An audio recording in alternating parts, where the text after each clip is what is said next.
Magandang araw mga ka-aerial defense, may ibabahagi na naman ako sa inyo dahil ngayong araw na ito ay may bagay tayong pag-uusapan.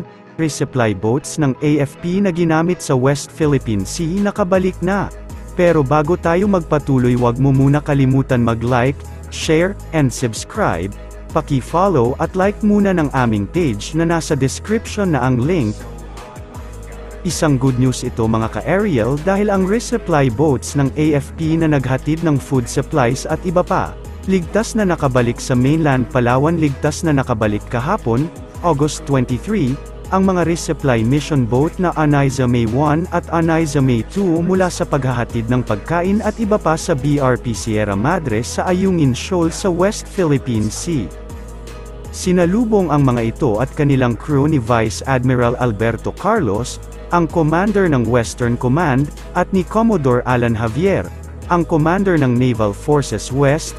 Ayon kay Carlos, mataas ang moral ng mga crew dahil nagtagumpay ang kanilang misyon sa kabila ng muling panggigipit ng China Coast Guard at mga militia vessels nito. Narito nga po ang buong video, panoorin po ninyo.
Para sa mas madaming update tungkol sa ating defense, abangan lamang ang aking mga bagong video.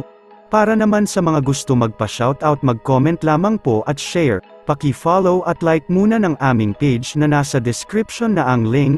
Pwede ka ring manalo ng pera or load dito kapag ikaw ay naging top fan nito at napili.